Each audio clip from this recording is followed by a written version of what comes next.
College ಕ್ಯಾಂಪಸ್ಗಳಿಗೆ ಒಂದಷ್ಟು teaser launch ಆದಾಗ ಟೀಸರ್ಗಳನ್ನೆಲ್ಲ ಹೋಗಿ ತೋರಿಸಿ ಹಾಡುಗಳನ್ನೆಲ್ಲ ತೋರಿಸಿ ಒಂದಷ್ಟು ಮಾಡಿದ್ವಿ ಪ್ರಮೋಷನ್. ಈಗ ಟ್ರೈಲರ್ ರಿಲೀಸ್ ಆಗ್ಬಿಡ್ಲಿ ಅಂತ ವೇಟ್ ಮಾಡ್ತಿದ್ವಿ.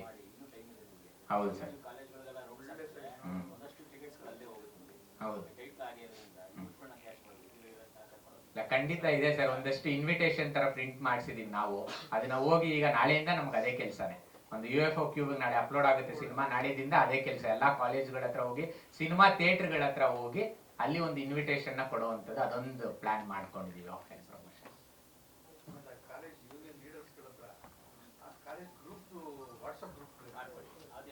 ಅದು ಕಾಲೇಜ್ ಯೂನಿಯನ್ ಲೀಡರ್ಸ್ಗಳ ಹತ್ರ ಇರುವಂಥ, ಆಮೇಲೆ ಕಲ್ಚರಲ್ ಲೀಡರ್ಸ್ ಇದಿರುವಂಥ, ಬೇಕಾದ್ರೆ ಅವ್ರನ್ನ ಉಚಿತವಾಗಿ ಬನ್ನಿ ಅಂತ ಹೇಳ್ಬಿಟ್ಟು ಅವ್ರು ನೀವು ಇವ್ರನ್ನ ಆ ಗ್ರೂಪ್ನ ವಾಟ್ಸಪ್ಪಲ್ಲಿ ಒಟ್ಟಿಗೆ ಒಂದೇ ಸಲ ಹಿಂಗಾಗಿದೆ.